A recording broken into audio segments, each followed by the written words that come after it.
잠깐 기도드리겠습니다.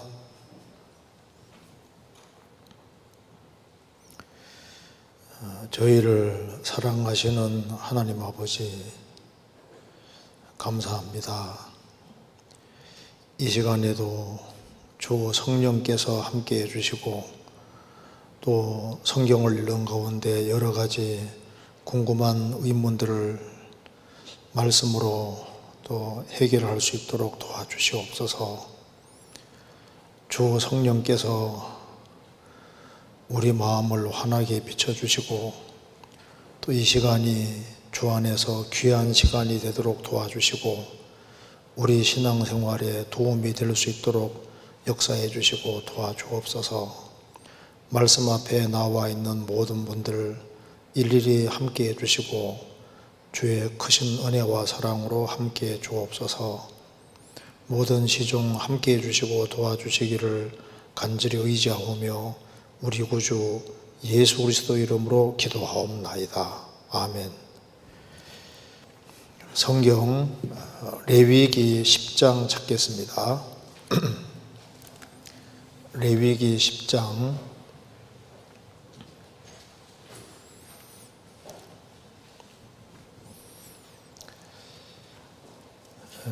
1절입니다.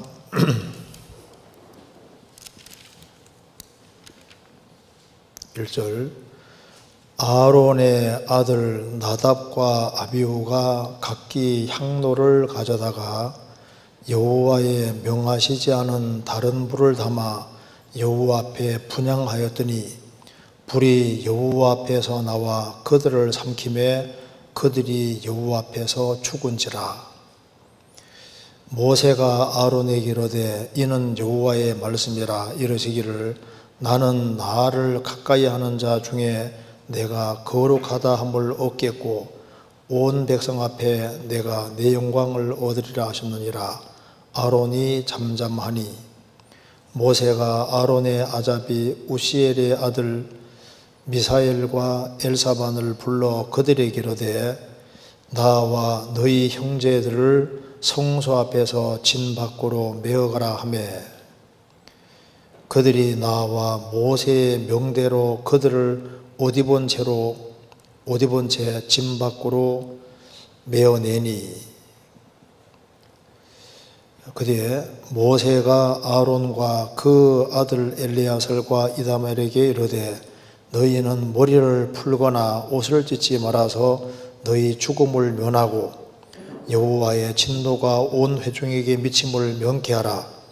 오직 너희 형제 이스라엘 온 족속이 여호와의 치신 불로 인하여 슬퍼할 것이니라. 여호와의 관주가 너희에게 있은즉 너희는 회막문에 나가지 말아서 죽음을 면할지니라. 그들이 여호와의 명대로 하니라. 그리고 넘어가서 16절 모세가 속죄제 드린 염소를 찾은 적 이미 불살한지라. 그가 아론의 남은 아들 엘르아살과 이다말에게 노하여 가로되 이 속죄제의 생은 지극히 거룩하거늘 너희가 어찌하여 거룩한 곳에서 먹지 아니하였느뇨. 이는 너희로 회중의 죄를 담당하여 그들을 위하여 여호와 앞에 속하게 하려고 너희에게 주신 것이니라. 그 피를 성소에 들여오지 아니하였으니 그 제육은 너희가 나의 명한 대로 거룩한 곳에서 먹어서 할 것이니라. 아론이 모세에게 이르되 오늘 그들이 그 속죄제와 번제를 여호와께 드렸어도 이런 일이 내게 임하였거늘 오늘 내가 속죄 제육을 먹었다면 여호와께서 어찌 선히 여기셨으리요. 모세가 그 말을 듣고 좋게 여겼더라. 거기까지입니다. 오늘 질문이 7가지가 나와 있는데 아주 간단하게 좀 생각을 해보도록 하겠습니다. 첫 번째 질문부터 제가 읽어보겠습니다. 레위기 10장 19절이 이해가 잘 안 됩니다. 방금 읽은 겁니다. 19절 제가 다시 한번 읽어보겠습니다. 레위기 10장 19절 아론이 모세에게 이르되 오늘 그들이 그 속죄제와 번제를 여호와께 드렸어도 이런 일이 내게 임하였거늘 오늘 내가 속죄 제육을 먹었다면 여호와께서 어찌 선히 여기셨으리요. 모세가 그 말을 듣고 좋게 여겼더라. 이 구절이 이해가 잘 안 된다는 겁니다. 여호와께서 모세에게 복잡한 제사법을 명하셨고 모세는 모든 회중을 모으고 제사장들에게 먼저 위임식 제사를 드리고 일일이 시범을 보이고 아론과 아들들에게 제사법을 가르치고 있는 상황인 것 같습니다. 그렇다면 아론과 아들들 제사장들에게 모두 이 의식들이 모두 낯설고 매우 어렵지 않았을까 싶은데요. 그 상황에서 나답과 아비후는 다른 불을 들이다가 죽었습니다. 이것을 보면 어떤 상황에서도 여호와께서 명하신 것을 올바로 준행해야 함을 백성들에게 본을 보여주신 것이라면 어찌하여 19절에서처럼 여호와께서 명하신 대로 성소의 피를 들여오지 않은 고기는 먹었어야 했는데 먹지 않고 불태워버린 이다멜과 엘리야사는 무사했는지요? 그리고 아론의 말은 무슨 의미이며 모세가 이를 좋게 여긴 이유가 무엇인가요? 이런 질문입니다. 질문이 좀 어렵죠? 예, 간단하게 생각해 봅시다. 여기 이제 레위기 10장 19절이 이해가 잘 안 된다 그랬는데 잘 안 될 수 있습니다. 왜냐하면 성경 읽다 보면은 이해 안 되는 게 한두 가지가 아닙니다. 그리고 제사법도 복잡하게 되어 있는 것이 맞습니다. 그런데 복잡하게 되어 있는 것과 나답과 아비후가 죄 지은 건 달라요. 제사법이 복잡하게 되어 있는 거하고 나답과 아비후가 다른 불을 가지고 들어가 죽은 것은 전혀 다른 얘기입니다. 그게 레위기 10장 1절 보시겠습니다. 아론의 아들 나답과 아비후가 각기 향로를 가져다가 여호와의 명하시지 않은 다른 불을 담아 여호와 앞에 분향하였더니, 그러니까 여호와의 명하시지 않은 다른 불이라는 말이 무슨 말이냐면은 성소에 향도 가지고 들어갈 때는 반드시 제단 불에다가 불을 붙여서 가지고 들어가야 되는 거예요. 근데 제단 불을 가지고 가지 않고 하나님이 명하신 그 불이 아니라 다른 불을 가지고 들어갔다고 말입니다. 요거 이해하려면 요거 잠깐 접고 레위기 16장 봅시다. 레위기 16장 12절 보시겠습니다. 16장 12절 향도를 취하여 여호와 앞 단 위에서 피운 불을 그것에 채우고 또 두 손에 곱게 간 향기로운 향을 채워 가지고 장 안에 들어가서, 그러니까 성소에 이 향도 가지고 이제 들어갈 때 이제 향을 피워서 가야 되는데 향도를 취하여 여호와 단 위에서 피운 불을 그것에 채우고 제단 불을 사용해서 그걸 향을 살라가지고 들어가야 되는 거예요. 그리고 이제 제단의 불은 하늘에서 내려온 불이 붙여놓은 겁니다. 그 제단이 뭘 말하는 겁니까? 십자가. 그 제단은 십자가를 말하는 거고, 제단이 만들어지고 여호와의 불이 거기에 내려와서 제물을 불살랐습니다. 그 제단 불은 꺼치지 말라고 있지 않습니까? 그러니까 그 불을 사용해서 불을 붙여 가지고 들어가야 되는 거예요. 그런데 제단 불을 가지고 들어가야 되는데 그건 하나님이 명하신 건데 이건 복잡한 거와 관계없습니다. 당연히 제단 불을 가지고서 불 붙여서 들어가야 되는 거예요. 그런데 다시 레위기 10장 1절을 보시겠습니다. 아론의 아들 나답과 아비후가 각기 향로를 가져다가 여호와의 명하시지 않은 다른 불을 담아 여호와 앞에 분향하였더니, 그러니까 제단불을 불로 불 붙인 것이 아니라 그거하고 전혀 관계없는 다른 불을 가지고 들어간 거예요. 여기에 제단은 십자가의 그림자잖아요. 향을 사라는 것은 기도하는 그림자인데 하나님 앞에서 향을 들고 가서 불살라서 이제 이렇게 하는 것이 향 살라 오르는 것이 이게 기도하는 그림자입니다. 그런데 우리가 신약 시대로 말하면은 기도할 때 예수님의 이름으로 하고 십자가 공로의 근거에서 다 기도하게 돼 있고 십자가와 연결되는 속에서 다 기도가 되어져야 되는 거지 않습니까? 그런데 여호와의 명하시지 않은 다른 종류의 불을 가지고 들어갔다. 그러니까 항상 십자가에 근거해가지고 주님의 공로에 근거해가지고 모든 것이 다 되어져야 되기 때문에 반드시 제단불을 사용해서 하나님께 나아가야 되는데 다른 불을 가져감으로써 징계받아서 죽게 된 거예요. 거기 보시면 2절에 불이 여호와 앞에서 나와 그들을 삼킴에 그들이 여호와 앞에서 죽은지라, 그 징계로 죽은 겁니다. 이것은 신약 시대에 아주 중요한 교훈이 되는 겁니다. 다른 불은 안 된다 그 말입니다. 하나님이 항상 명하신 그 불을 사용해야 되는 것처럼 신약 시대 때도 다른 예수, 다른 복음, 다른 영 이거 가지고 들어가면 큰일 나는 거예요. 그것에 대한 교훈이 될 수 있는 겁니다. 성경 이거 잠깐 접고 고린도 후서 11장 찾겠습니다. 11장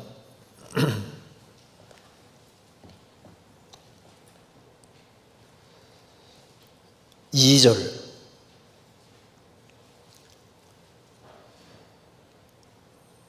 내가 하나님의 열심으로 너희를 위하여 열심을 내노니 내가 너희를 정결한 처녀로 한 남편인 그리스도께 드리려고 중매하며로다. 뱀이 그 관계로 이와를 미혹해 한 것 같이 너희 마음이 그리스도를 향하는 진실함과 깨끗함에 서더나 부패할까 두려워하노라. 만일 누가 가서 우리의 전파하지 아니한 다른 예수를 전파하거나 혹 너희의 받지 아니한 다른 영을 받게 하거나 혹 너희의 받지 아니한 다른 복음을 받게 할 때에는 너희가 잘 용납하는구나. 예수님은 신랑이고 구원받은 사람은 정결한 처녀입니다. 바울 사도는 중매정이라고 했습니다. 그래서 내가 너희를 정결한 처녀로 한 남편인 그리스도께 드리려고 중매한다고 하면서 뱀이 그 관계로 하와를 미혹해서 넘어뜨린 것처럼 너희 마음이 그리스도를 향하는 진실함과 깨끗함에 서나 부패할까 두려워하노라. 그러면서 고린도 후서 받는 사람 속에도 다른 예수, 다른 영, 다른 복음을 전하는 사람이 있었고 그거 이야기할 때 잘 용납한다고 했습니다. 그런데 다른 예수, 다른 영, 다른 복음을 전하는 사람들은 거짓 일꾼인 거예요. 그 뒤에 13절 저런 사람들은 다른 예수, 다른 영, 다른 복음을 전하는 사람들, 저런 사람들은 거짓 사도요, 괴휼, 거짓의 일꾼이니 자기를 그리스도의 사도로 가장하는 자들이니라. 이것이 이상한 일이 아니라 사단도 자기를 광명의 천사로 가장하나니 그러므로 사단의 일꾼들도 자기를 의의 일꾼으로 가장하는 것이 또한 큰일이 아니라 저희의 결국은 그 행위대로 되리라. 이제 예수님을 제대로 믿어야 되는데 내용을 조사해 보면은 성경에서 말하는 예수하고 조금 달라요. 성경에서 말하는 성령을 받아야 되는데 보니까 다른 영이다 그 말입니다. 복음은 복음인데 보면은 다른 복음인 거예요. 성경에서 말하는 예수님은 다 이루었다 예수입니다. 그리고 성령님은 구원받지 아니한 사람 배후에도 일을 하고 있습니다. 성령이 오시면은 죄와 의와 심판에 대하여 세상을 책망하시리라. 세상을 책망하시리라. 구원받지 아니한 사람 배후에도 성령께서는 일을 하고 계시는데 성령이 속에 들어올 때는 속죄 받을 때만 들어오십니다. 죄 사함을 얻으라. 그리하면 성령을 선물로 받으리니. 죄를 사함 받은 사람 속에 성령이 속에 들어오시는 거예요. 들어오시는 것은 속죄 통해서 들어오시는 겁니다. 내 죄를 속하여 주신 주, 내 속에 들어와 계시네. 그러니까 속죄 받을 때 들어오시는 성령이 진짜 성령이잖아요. 그리고 성령이 들어오시면은 그리스도를 중심으로 해서 생을 살도록 만들고 그리스도와 운명과 고락을 함께 만들고 그리스도를 더 알고 그리스도를 더 따르게 만들어 가십니다. 그런데 영을 받았다고 하는데 속죄 받은 적도 없고 그 엉뚱한 거예요. 영은 영인데 다른 영이다 그 말입니다. 복음은 복음인데 다른 복음도 있는 거예요. 예수님이 구약 성경대로 세상에 오셔서 십자가 죽어서 피를 흘림으로 우리 죄값을 영원히 치르셨고 예수님이 부활하심으로 우리를 의롭다고 하신 것이 복음인데 그 복음 외에 다른 복음 전하면 저주받는다고 했습니다. 여기도 이제 다른 영, 다른 예수, 다른 복음을 받은 사람은 정결한 처녀가 아니라 잘못하면은 부정한 여자, 음녀가 될 수 있고 그리스도와는 전혀 관계없는 사람이 될 수도 있는 겁니다. 그래서 구약시대 때 제단 불이 아니라 다른 불을 가지고 들어감으로써 하나님이 그 징계로 이 두 사람을 죽인 걸 통해서 십자가와 연결되지 않는 그 모든 것이 얼마나 그 하나님 앞에 심각한 문제가 있을 것을 그림으로 미리 보여줬지 않습니까? 그래서 다른 불은 안 되는 겁니다. 반드시 제단불을 사용해서 향을 살라야 되는 거예요. 그리고 다시 보시겠습니다. 레위기 10장 여기 이제 질문에 이제 이 제사를 이제 하나님 앞에 이제 위임식을 하고 속죄 제사를 드리고 그리고 하나님께 드린 그 제물은 먹어야 되는데 이게 안 먹었다는 거예요.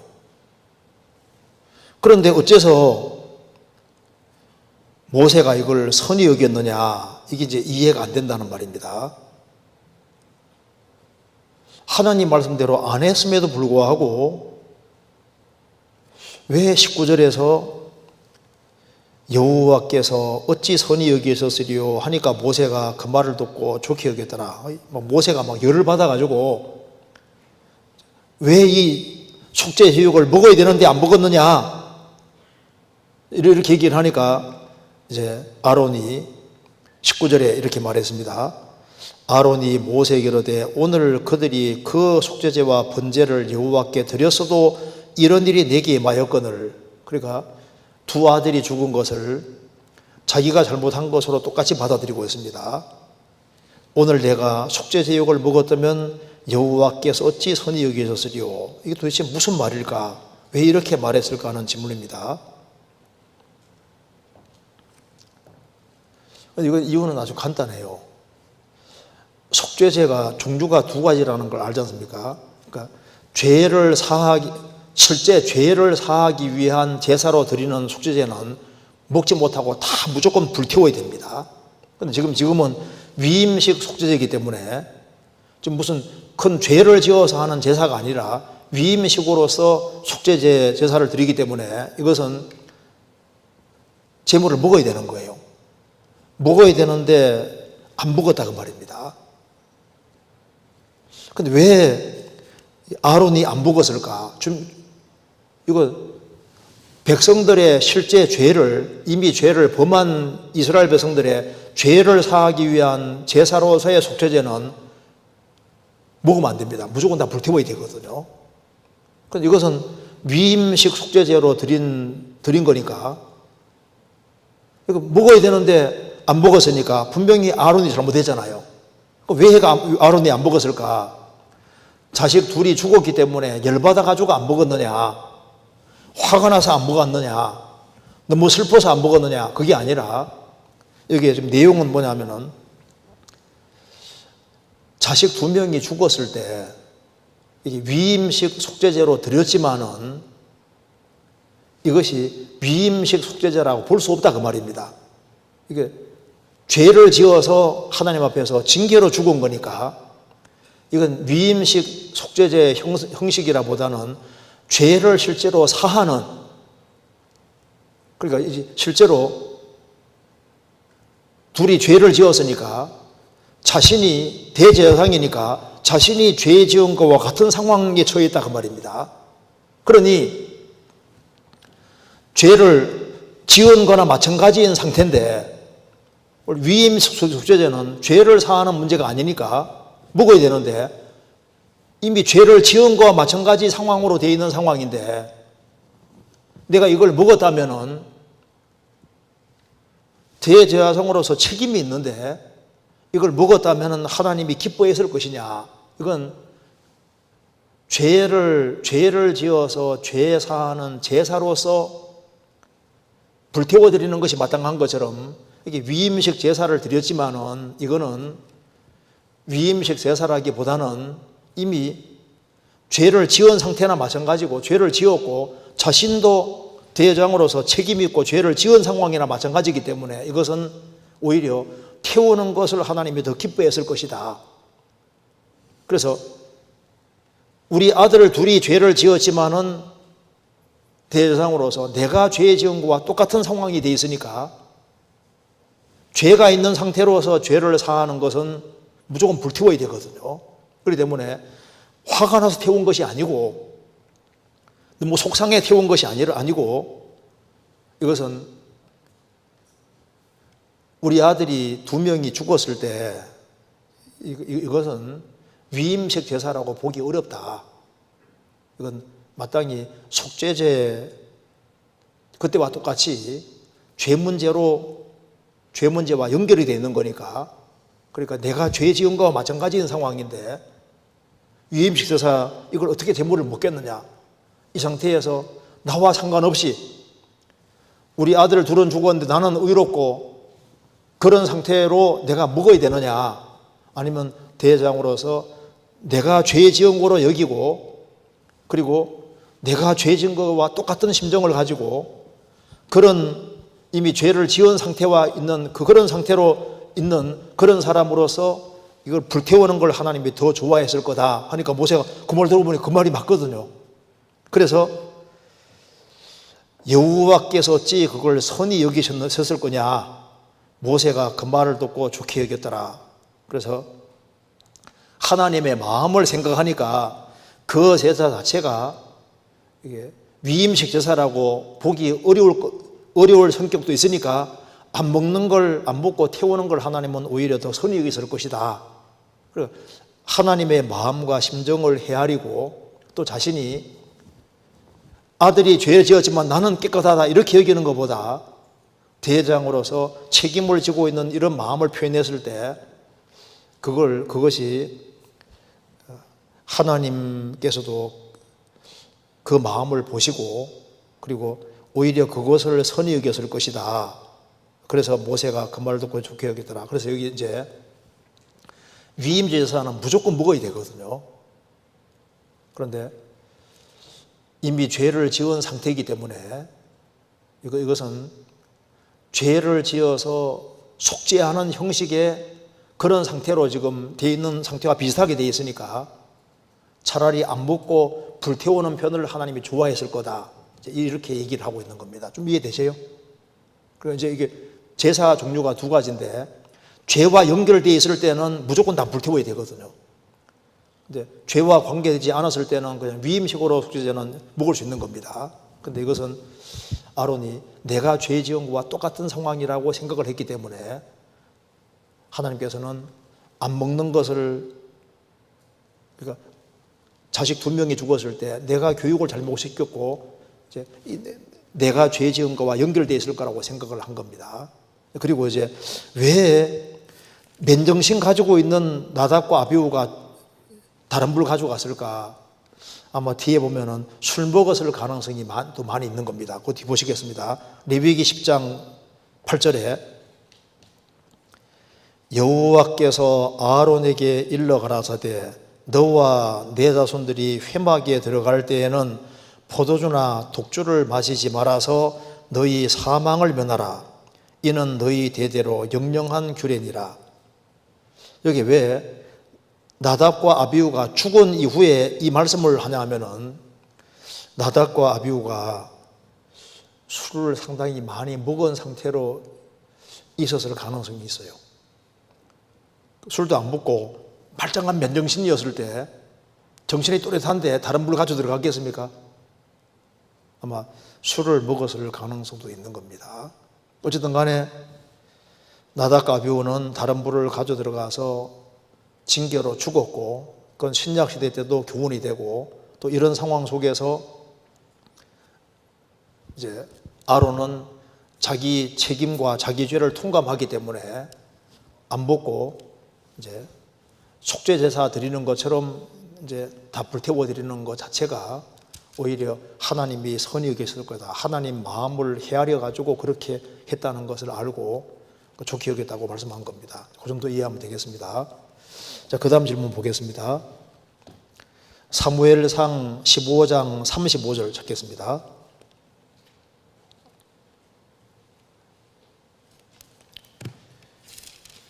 (15장 35절) 제가 읽겠습니다. 사무엘이 죽는 날까지 사울을 다시 가서 보지 아니하였으니 이는 그가 사울을 위하여 슬퍼함이었고 여호와께서는 사울로 이스라엘 왕 삼으신 것을 후회하셨더라. 질문 내용은 하나님은 전지전능하시고 실수하지 않으시고 절대 손해를 보지 않으시는 분이신데 후회하신다는 것이 이해되지 않습니다. 하나님의 후회를 어떤 의미로 받아들이는 것이 좋을지 궁금합니다. 성경에 하나님은 후회하지 않는다는 말씀도 있고 후회한다는 말씀도 있잖아요. 그런데 이게 후회한다고 할 때 그 성격, 말씀의 성격이 약간 다릅니다. 그 앞에 29절 보시죠. 15장 29절. 이스라엘의 지존자는 거짓이나 변개함이 없으시니 그는 사람이 아니시므로 결코 변개치 않으심이니이다. 이스라엘의 지존자 하나님은 거짓도 없고 변개하심도 없으시다.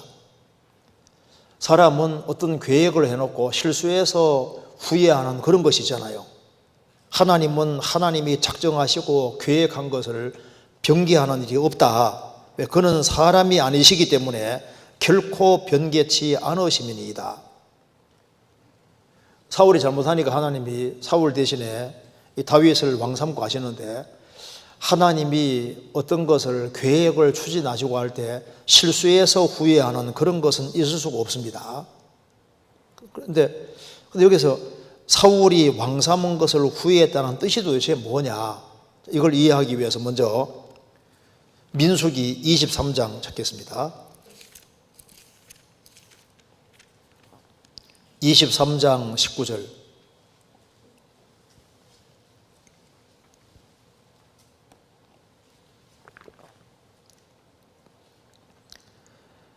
하나님은 인생이 아니시니 시건치 않으시고 인자가 아니시니 후회가 없으시도다. 어찌 그 말씀하신 바를 행치 않으시며 하신 말씀을 실행치 않으시랴. 하나님은 사람이 아니시기 때문에 시건치 않으신다. 자기 한 말을 실수해서 되물리는 그런 것이 없다 그 말입니다. 인자가 아니시니 사람의 아들이 아니시니 후회가 없으시도다. 어찌 그 말씀하신 바를 행치 않으시며 하신 말씀을 실행치 않으시랴. 사람은 사람이기 때문에 어떤 계획을 세워서 잘못을 범해서 계획을 수정하고 뜯어고치고 그런 거 많이 하지 않습니까? 되물리기도 하는데 하나님은 하나님이시기 때문에 뭘 실수해서 하는 그런 일은 있을 수가 없다 그 말입니다. 그래서 어떤 계획 같은 걸 추진하는데 실수해서 후회하는 그런 후회 같은 것은 하나님은 있을 수가 없습니다. 그래서 하나님은 하나님 작정하시고 계획하시고 그런 것을 실수 없이 다 추진할 수 있습니다. 그래서 로마서 11장에 하나님의 은사와 부르심에는 후회하심이 없으시니라. 하나님의 은사와 하나님의 어떤 일을 추진하실 때 실수해서 후회하는 그런 것은 있을 수 없습니다. 하나님의 은사와 부르시면은 후회하심이 없으시니라. 그런데 여기 사울이 왕 삼은 것을 후회했다 그 말은 사울이 그렇게 할 줄 몰랐다 그런 말이 아니고 하나님이 후회했다는 말이 부모가 봤을 때 자식이 잘못하면요 굉장히 슬퍼하고 탄식하잖아요. 너무 잘못을 범하기 때문에 그것 때문에 후회하고 탄식하는 그런 건 있다 그 말입니다. 그러니까 이것은 하나님이 마치 부모가 자식이 잘못하는 것을 보고서 슬퍼하고 탄식한다는 의미에서는 후회가 있는 겁니다. 노아 홍수기에 하나님이 사람 지으셨음을 한탄하셨다. 창세기 9장에 나와 있습니다. 사람 지으셨음을 한탄하고 슬퍼하고 후회하고 무슨 말이냐면 이렇게 타락할 수 있는가? 그 인간의 타락을 굉장히 슬퍼했다는 의미에서는 후회라는 단어를 사용하는 거예요. 그게 무슨 계획에 차질이 생겨서 후회를 했다는 그런 말이 아닙니다. 그러니까 후회라는 것도 하나님이 작정하시고 계획한 것을 성취해서 하는 데 있어서 계획이 잘못돼 가지고 그리고 뭔가 실수해 가지고 후회하는 그런 후회는 하나님은 없는 거예요. 그런데 한탄했다는 의미에서는 슬퍼했다는 의미에서는 후회가 있는 겁니다. 그렇게 이해하면 맞습니다. 그래서 하나님께서 이렇게 표현을 할 때 그 인간적인 표현을 사용하셨는데 이걸 엔스로모르피즘이라고 하는데 하나님이 사람과 같은 입장에서 표현해주는 이제 그런 표현 같은 건 성경에도 사용하고 있습니다. 그래서 하나님은 후회 없으시다 그것도 맞고 후회하신다 그 말도 맞는데 그 내용 자체는 다른 거예요. 사람은 어떤 것을 계획했는데 실수해가지고 후회하는 경우 있잖아요. 계획이 틀어져서 후회하는 경우도 있는데 하나님은 그런 것이 없습니다. 하나님은 역사의 처음부터 것을 다 아시고 작정하신 대로 다 역사를 운영하시는 거예요. 그 가운데 인간이 잘못을 범할 때마다 하나님은 안타까워하시고 괴로워하시고 힘들어하시고 그런 것은 똑같이 있는 겁니다. 시간 속에서 그렇게 안 하시는 것이 있는 거예요. 이것은 인간을 얼마나 사랑하는지 얼마나 인간이 잘 되기 바라는지를 그대로 표현하는 아주 중요한 내용이라고 할 수 있습니다. 그렇게 이해하면 되겠습니다. 그 다음에 질문 보겠습니다. 구원받으면 말씀을 분별하는 귀가 생긴다고 합니다. 다른 교회의 말씀을 들으면 아멘이 안 돼서 다시 우리 교회로 돌아온다고 수요 말씀 중에도 많이 들었습니다. 그렇지만 제가 전도했던 분은 구원을 받았어도 실제로는 말씀을 잘 분간하지 못하고 기존에 다니던 모임으로 돌아가 버리는 경우를 많이 봤습니다. 정말 솔직히 말하면 구원받게 인도하는 것보다 구원받고 나서 올바른 교회를 분별시키고 교제에 붙이는 게 더 어렵다고 느껴집니다. 정말 구원을 받자마자 본능적인 분별력이 생기는 것인지 아니면 배워서 분별력이 생기는 것인지 궁금합니다. 그거 참 좋은 질문이잖아요. 좀 생각을 해봅시다. 구원을 받으면 말씀을 분별하는 귀가 생긴다고 합니다. 어때요? 구원받으니까 말씀을 분별하는 귀가 생깁니까 안 생깁니까? 생기잖아요. 욥기 34장 3절에 입이 식물의 맛을 변별한 같이 귀가 말을 분별하나니, 그러니까 이 입이 식물의 맛을 분별합니다. 아, 이거 짠맛이네, 쓴맛이네, 단맛이네 분별하잖아요. 그것처럼 귀도 말을 분별한다. 맞습니다. 요한복음 10장에서 예수님이 내 양은 내 음성을 들으며 주님의 음성을 분명히 듣거든요. 양의 특징이 귀가 밝은 것이 특징인 거예요. 그래서 여기에 구원받으면 말씀을 분별하는 귀가 생긴다고 합니다. 생기죠. 그게 안 생길 수가 없어요. 성경 요한복음 10장 찾겠습니다.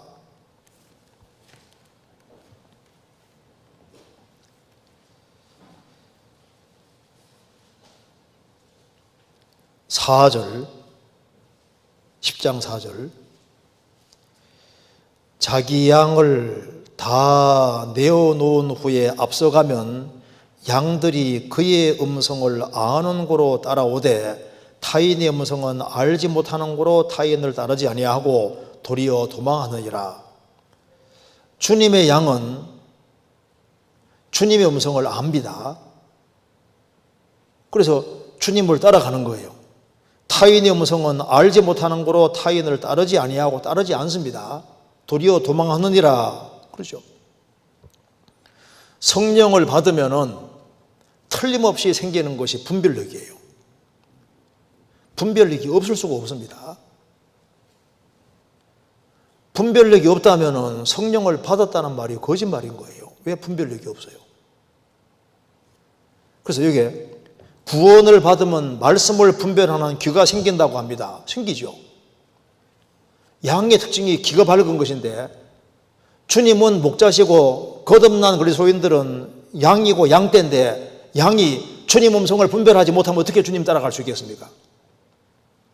소경이 소경인도 하면 둘이 다 구덩이에 빠진다고 했는데 눈뜬 사람은 소경 안 따라가요. 그럴 수가 없어요. 죽은 자와 산 자가 똑같을 수가 없잖아요. 고린도전서 2장입니다.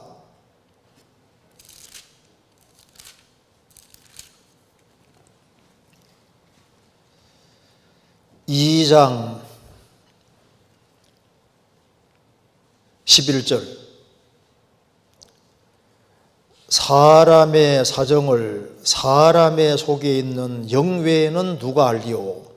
이와 같이 하나님의 사정도 하나님의 영외에는 아무도 알지 못하느니라. 우리가 세상의 영을 받지 아니하고 오직 하나님께로 온 영을 받았으니 이는 우리로 하여금 하나님께서 우리에게 은혜로 주신 것들을 알게 하려 하심이라. 우리가 이것을 말하거니와 사람의 지혜에 가르친 말로 아니하고 오직 성령에 가르친 것으로 하니 신령한 일은 신령한 것으로 분별하느니라. 육에 속한 사람은 하나님의 성령의를 받지 아니하나니 저희에게는 미련하게 보이며 또 깨닫지도 못하나니 이런 일은 영적으로야 분별함이니라. 사람의 사정을 개돼지는 알 수 없습니다.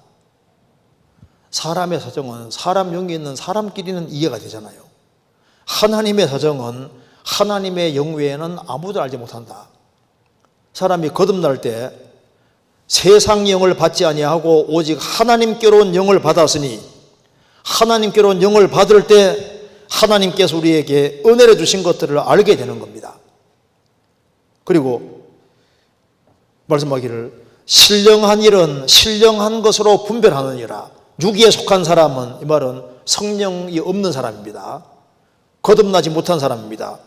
육에 속한 사람은 하나님의 성령의 일을 받지 아니하나니 저희에게는 미련하게 보이며 또 깨닫지도 못하나니 이런 일은 영적으로야 분별함이니라. 성령을 받은 사람은, 거듭난 사람은 틀림없이 분별력이 있고 시간 지나가면 분별력이 점점 커지는 거예요. 그래서 어두운 데서 빛이 비치리라 하시던 그 하나님께서 예수 그리스도의 얼굴에 있는 하나님 영광을 아는 빛을 우리 마음에 비치셨느니라. 어둠이 있을 때는 분간이 안 가잖아요. 빛이 딱 주어지면은 빛으로 말미암아 분간이 딱 하게 되어 있습니다. 그래서 창세기 1장에 태초에 하나님이 천지를 창조하시니라. 땅이 혼돈하고 공허하며 흑암이 깊음 위에 있고 하나님의 신은 수면에 운행하시니라. 하나님이 가라사대 빛이 있으라 하시며 빛이 있었고 그 빛이 하나님 보시기에 좋았더라. 하나님이 가라사대 빛이 있으라 하시니까 빛이 딱 비치니까 빛과 어둠으로 나눠지지 않습니까? 그러니까 빛이 들어오니까 빛과 어둠으로 탁 구분되는 거예요. 둘째 날 되니까 궁창 위의 물과 궁창 아래 물로 갈라지고, 셋째 날 되니까 바다에서 육지가 나눠지고, 그 다음에는 식물이 생기고 동물이 쫙 생겼지 않습니까? 그러니까 날이 갈수록 분별이 점점 커졌던 겁니다. 그잖아요. 나사로가 죽었습니다. 예수님께서 돌문을 열었습니다. 나사로가 무덤에 있은 지 나흘입니다. 나사로야 나오너라. 나오는데 얼굴은 수건에 쌓여 있고 몸은 배로 동이채로 있습니다. 예수님께서 풀어놓아 다니게 하라. 그래서 산 사람들 속에 있으면서 이제 얼굴은 수건에 가려 있어서 보이게 보였는데 약간 흐리게 보였는데, 공동체 안에서 산 사람들 속에서 풀리니까 이제 수건으로 싹 걷어지니까 훨씬 더 아주 정밀하게 잘 보이잖아요. 손과 발이 자유롭게 바뀌었습니다. 그러니까 구원받고 난 다음에 시간 지나면서 점점 분별력이 더 커지는 것이 정상이고 당연히 그렇게 돼야 되는 겁니다. 그래서 여기 질문 내용 속에 구원받으면 말씀을 분별하는 귀가 생긴다고 합니다. 당연히 생기죠. 그리고 귀가 점점 더 밝아지게 되어 있습니다. 아, 이거 이상한데, 이거 아닌데, 그거 왜 몰라요? 그거는 배워서 되는 게 아니라 일단 구원받은 사람은 기본적으로 다 있도록 되어 있다니까요. 그래서 여기에 이제 다른 교회의 말씀을 들으면 아멘이 안 돼서 다시 우리 교회로 돌아온다고 수요 말씀 중에 많이 들었습니다. 그러니까 거듭나지 아니한 사람이 거듭나지 아니한 사람이 설교하면 아, 저건 아닌데 알 수 있어요, 없어요? 금방 알 수 있죠. 그런데 다른 교회의 말씀이라고 해서 무조건 안 들리는 게 아니라 맞는 얘기하면 아멘이 되잖아요. 모든 게 아멘 안 되는 게 아니지 않습니까? 구원받은 사람은 골라 먹는 힘이 있다니까요. 이건 맞는데 아닌데 그거 기본적으로 알 수 있는 힘이 있습니다. 그게 없을 수가 없어요. 그래서 이제 내가 어떤 다른 교회에 있었는데 거기에서 거듭나지 못하고 있다가 어느 날 말씀을 듣고 거듭나면요, 이거 아닌데 분별할 수 있는 힘이 생기죠. 거듭나면은 말씀 들을 때 아, 저분은 맞는 얘기 한다, 저건 아닌데, 이게 맞는데 아닌데 그걸 알 수 있는 기본적으로 힘이 생기는 것이 맞습니다. 그다음 보시오. 그렇지만 제가 전도했던 분은 구원을 받았어도 실제로 말씀을 잘 분간 못하고 기존에 다니던 모임으로 돌아가 버리는 경우를 많이 봤습니다. 근데 구원을 받았어도 이게 이제 다른 사람 구원을 보증하지 마세요. 쉽게. 구원을 받았어도 받았는지가 문제라니까요. 간증한다고 해서 모두 구원받아 단장할 수 없잖아요. 구원을 받았어도 실제로 말씀 잘 분간 못하고 기존에 다니던 모임으로 돌아가 버리는 경우를 많이 봤습니다. 구원받았다고 간증해서 모두 구원받아 할 수 없잖아요. 구원을 받으면은 받았는지 안 받았는지는 간증 통해서 어느 정도 알 수 있지만은 좀 더 시간이 지나 봐야 됩니다. 왜냐하면 바울 사도도 거짓 형제 중에 위험을 당했다고 말씀했잖아요. 바울 사도조차도 신약 성경 14권을 기록한 사람인데 이 형제는 정말 구원받은 형제라고 생각을 했는데 나중에 보니까 가짜였던 거예요. 성경 찾아봅시다. 고린도 후서 11장.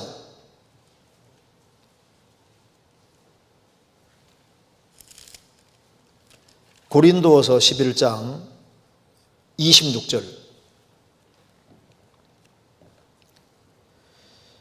여러 번 여행에 강의 위험과 강도의 위험과 동족의 위험과 이방인의 위험과 신의 위험과 광야의 위험과 바다의 위험과 거짓 형제 중에 위험을 당하고, 이렇게 거짓 형제들 중에서 위험을 당했다.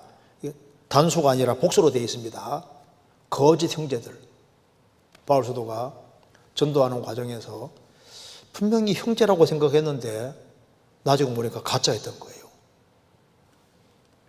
그래서 예수님이 그의 뭐라 한다고요? 그의 열매로 그들을 안다. 그래서 제일 먼저는 마음에 믿어진 것을 입으로 시인하는 걸 통해서 알지 않습니까? 성경 데살로니가전서 1장 찾겠습니다.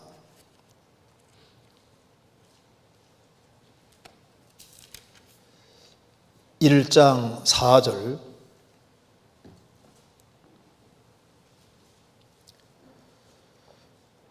하나님의 사랑하심을 받은 형제들아 너희를 택하심을 아노라. 바울 사도는 데살로니가 성도들이 정말 하나님의 택함 안에 들어왔고 구원받은 줄 알겠다고 했습니다. 어떤 이유로 알겠다고 했냐면은 5절에 이는 우리 복음이 말로만 너희에게 이른 것이 아니라 오직 능력과 성령과 큰 확신으로 된 것이니, 복음이 말로만 이루어진 것이 아니라 오직 능력과 성령과 큰 확신으로 된 것이니,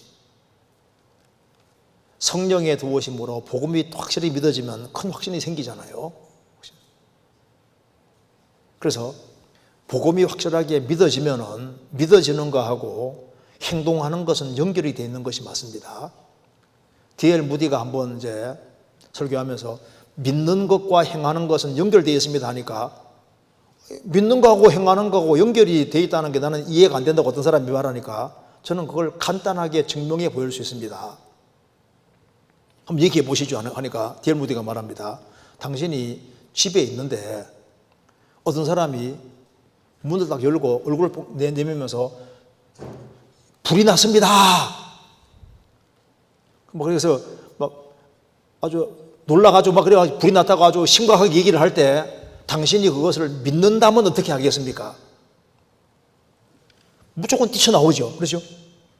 그러니까 믿는 거하고 액션, 행동, 시야하는 게 연결되어 있는 것이 맞다고 말입니다. 진짜 믿으면은 행동이 나오도록 되어 있는 것이 맞거든요. 그래서 이제 복음이 성령의 도우심으로, 이론이 아니라 성령의 도우심으로 정말 믿어졌으면은 복음이 정말 내 것이 딱 됐으면은 성령으로 말미암아 성령이 그걸 믿어지게 하셨으면은 성령이 딱 와 있으면은 분별력이 생기는 게 당연한 거예요. 분별력이 있어야지 맞죠. 그리고 이제 시간 지나가면서 예수님 말씀하신 대로 그의 열매로 그들을 안다는 말씀대로 열매가 나오게 되어 있습니다. 그리고 특별히 바울 사도는 데살로니가 성도들이 왜 이 구원을 받았다고 확신했냐면은 복음이 말로만 아니라 능력과 성령과 큰 확신으로 되었고, 또한 이 데살로니가 성도들도 많은 환난을 겪었는데 환난을 잘 통과하는 걸 보고서 야, 생명이 있구나 이걸 확신하게 되는 겁니다. 그 뒤에 6절 또 너희는 많은 환난 가운데서 성령의 기쁨으로 도를 받아 우리와 주를 본받은 자가 되었으니, 한 사람이 구원을 받았다고 하실 때 시련과 어려움이 주어질 때 그 사람의 신앙 여부가 잘 드러나게 되는 겁니다. 데살로니가 성도들은 너희는 많은 환난 가운데서 성령의 기쁨으로 도를 받아서 우리와 주님을 본받는 자가 되었으니까 그 환난을 기쁘게 그걸 받았다고 말입니다. 그뿐 아니라 그 뒤에 9절 저희가 우리에게 대하여 스스로 고하기를 우리가 어떻게 너희 가운데 들어간 것과 너희가 어떻게 우상을 버리고 하나님께로 돌아와서 사시고 참되신 하나님을 섬기며, 데살로니가 성도들은 구원을 받고 영혼의 확신이 있고 환난 속에서도 기쁨으로 그 도를 받아서 사도들과 주님을 본받고, 그리고 우상을 숭배했던 그들이 우상을 완전히 버리고 하나님께로 돌아와서 살아계신 하나님을 실제로 생활 속에서 섬기고, 또 10절에 또 죽은 자들 가운데서 다시 살리신 그의 아들이 하늘로부터 강림하심을 기다린다고 말하니 이는 장래 노하심에서 우리를 건지시는 예수니라. 예수님의 재림을 그 간절히 사모한다 그 말입니다. 이런 걸 보니까 너희가 정말 택함 안에 들어왔고 구원받은 줄 확실히 알겠다. 바울 사도가 데살로니가 성도들이 구원받았다는 걸 어떻게 확신했냐 하면은 복음이 하나의 이론이 아니라 영혼 속에 실제로 이루어졌고 또 환난을 기쁨 속에서 잘 견디고 주님을 본받고 사도들을 본받고 그리고 우상을 숭배했는데 우상을 버리고 정말 하나님께로 돌아와서 살아계신 하나님을 생활 속에 섬기고 또 예수님의 재림을 간절히 바라고 사는 걸 봤을 때 야, 너희 믿음 확실하다 이렇게 말했다고 말입니다. 그렇죠? 그러니까 여기 그렇지만 제가 전도했던 분은 구원을 받아서도 실제로 말씀을 잘 분간 못하고 기존에 다니던 모임으로 돌아가 버리는 경우를 많이 봤습니다. 자, 기존 모임으로 돌아가서 그거로 끝이면 이상한 겁니다. 깨우쳤으면은 우리 교회가 싫더라도 복음을 깨우쳤으면은 깨우친 사람은 그 기존에 그 모임에 갔으면은 가만히 있습니까? 복음을 깨우쳤으면은요, 그걸 복음을 전해서 깨닫게 해주려고 노력을 하게 되기 때문에 왕따도 시키고 이상에 듣다는 소리도 듣고 그런 거 가르치지 마라 이렇게 제재도 받고 뭔가 일이 생겨야지 맞는 거잖아요. 그곳에서도 복음을 전하려고 하고 그런 행동들이 나와야 되는 것이 맞는 겁니다. 그런데 거듭나기 전과 후가 동일한 상태로 그냥 끝나버리면은 생명이 심겨졌다는 것이 아니고 잠깐 기뻐했는데 그거로 끝난 거니까 실제로 구원을 안 받을 가능성이 훨씬 더 많은 거예요. 성경 마가복음 4장 찾겠습니다.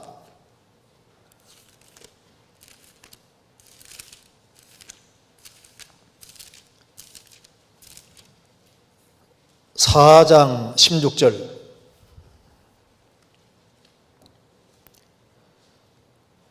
또 이와 같이 돌밭에 뿌리웠다는 것은 이들이니 곧 말씀을 들을 때 즉시 기쁨으로 받으나 그 속에 뿌리가 없어 잠깐 견디다가 말씀을 인하여 혼란이나 핍박이 일어나는 때는 곧 넘어지는 자요. 즉시 기쁨으로는 받았는데 어려움이 주어지니까 맨 똑같게 바뀌었습니다. 그런 건 구원된 것이 아닙니다. 성경 누가복음 8장 찾겠습니다. 8장 13절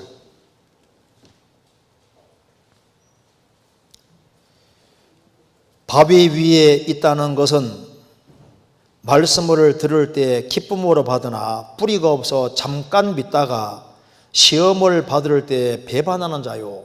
씨 뿌리는 비유에 보면은 길바닥 같은 사람도 있고 돌짝밭 같은 사람도 있고 갇힌 물 같은 사람도 있고 좋은 땅도 있는데 앞에 세 경우는 다 구원이 아닙니다. 좋은 땅에 뿌리웠다는 것은 말씀을 듣고 깨닫는 자니 결실을 하여 혹 30배, 60배, 100배가 되느니라. 여기 바위에 있다는 것은 말씀을 들을 때 기쁨으로 받았지만 뿌리가 없어 잠깐 믿다가 믿는 것처럼 보였는데 시험 받을 때는 배반하는 자요. 복음 말씀 듣기 전하고 후하고 나중에 보면 달라진 게 없어요. 맨 똑같아요. 그러니까 우리가 다른 사람의 구원을 함부로 보정하면 안 됩니다. 왜냐하면 우리는 속에 들어가 볼 수가 없잖아요. 여기 말씀했습니다. 그리고 정말 솔직히 말하면 구원받게 인도하는 것보다 구원받고 나서 올바른 교회를 분별시키고 교제에 붙이는 게 더 어렵다고 느껴집니다. 둘 다 어려워요, 둘 다.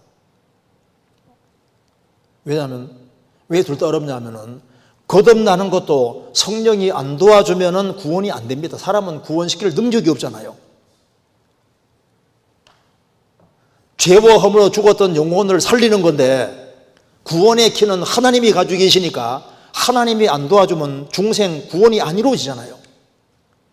디도서 3장에 중생할 때 중생의 씻음과 성령의 새롭게 하심을 하신다니, 중생 거듭날 때 죄의 씻음이 있고 성령이 그 사람 속에 들어오셔서 그 사람이 새 사람이 되게 해주시고, 누구든지 그리스도 안에 있으면 새로운 피조물이라 이전 것은 지나갔으니 보라 새 것이 도다.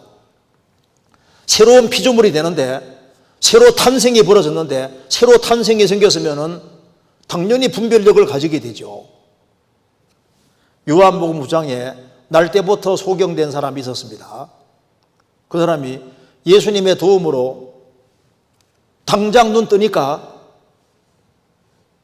유대 종교가들이 얘기를 하니까 이상하다. 내 눈 떠준 분이 하나님께로 왔다는 건 당연한 것인데 왜 그걸 못 알아차리느냐? 오히려 유대 종교가들을 가르쳤습니다. 구원받게 인도하는 것이 그것도 안 쉬운 거예요. 그리고 구원을 받은 사람이 구원을 확실히 받고 나면은 거듭난 게 확실하면은 이게 확실하기 때문에 가만히 있습니까? 내가 거듭나지 아니한 사람들 속에 있으면요, 이걸 전해주려고 막 하기 때문에 문제들이 생기고 이게 아닌데 나중에 헤매다가도 거듭난 사람은 거듭난 사람들이 모이는 무리에 연결돼야만 내가 있을 곳에 있다는 걸 알 수 있다니까요. 시편 1편에 보면은 복 있는 사람은 악인의 꾀를 좇지 아니하며 죄인의 길에 서지 아니하며 오만한 자의 자리에 앉지 아니하고 오직 여호와의 율법을 즐거워하여 그 율법을 죄하로 묵상하는 자로다. 저는 시냇가에 신문나무가 시절을 쫓아 과실을 맺으며 그 잎사귀가 마르지 아니함 같으니 그 행사가 다 형통하리로다. 저는 시냇가에 심기워진 나무입니다. 복 있는 사람은 단수잖아요. 악인, 죄인, 오만한 자도 복수로 되어 있습니다. 구원 안 받은 사람은 많지만은 복 있는 사람, 의인은 구원받은 사람 너무 적은 거예요. 그런데 저는 의인은 시냇가에 심기워진 나무라고 했습니다. 그 시냇가가 그 히브리어에는 어떻게 되냐면 시내가 영어로는 리버즈 복수로 되어 있습니다. 시내들이거든요. 강들이거든요. 그러니까 인공으로 만들어진 그러니까 동산에 인공으로 동산을 만들어 놓고 거기에다가 여러 시냇물, 강물을 끌어들여서 계획적으로 인공수로 같은 걸 만들어서 계획적으로 조성해 놓은 거기에다가 있는이 아니라 심겨진 나무라고.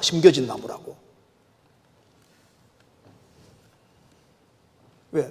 그 나무를 잘 자라게 하기 위해서 계획적으로 심어놓은 것처럼 거듭나지 아니하다가 하나님의 생명을 딱 받은 사람은 거듭나게 하신 분이 주님이신데, 거듭난 사람은 주님이 거듭나게 하셨으면 주인이 주님이신데, 구원받은 사람이 신앙생활 잘하고 잘 자라야 되기 때문에 어디에 있어야 될지를 주님이 아시잖아요.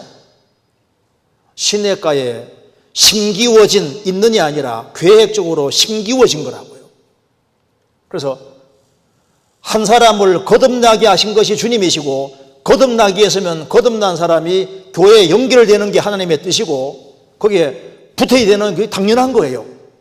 그런데 자기 주장에 센 사람은 나는 싫다고 하면 자기 편한 대로 하다가 나중에 헤매다가 아이고 이것이 아닌데 하고 코가 쏙 빠져가지고 들어오는 경우도 있지 않습니까? 그러니까 일단은 생명 얻게 하는 게 중요한 거예요. 주님이 정말 그 사람 생명을 얻게 해주셨으면요, 주님이 그 사람 책임지실 겁니다. 그리고 그 사람이 정말 신앙생활을 바르게 하기를 원하면 주님이 또 교회를 인도해 주실 거예요. 그러니까 구원의 길로 인도하는 것도 어렵고, 또 그리고 교회에 연결시키는 거, 그것도 신앙생활을 안 하던 사람이 거듭나고 난 다음에 교회 연결시켜가지고 이렇게 하는 것도 어렵죠. 둘 다 어려워요. 그러니까 바울 사도가 말하기를 구원의 길로 인도하는 것도 해산하는 수고라고 했고, 또 그리스도인의 형상이 이루어질 때까지 신앙이 정상적으로 자라게 하는 그것도 해산하는 수고라고 얘기를 한 겁니다. 둘 다 어려워, 둘 다. 애기 낳는 것도 어렵고 키우는 것도 어렵지 않습니까? 갈라디아 4장 찾겠습니다.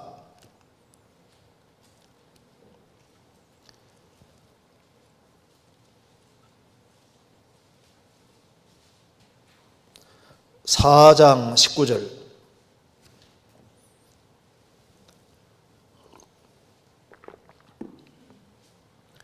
나의 자녀들아, 너희 속에 그리스도의 형상이 이루기까지 다시 너희를 위하여 해선하는 수고를 하노니.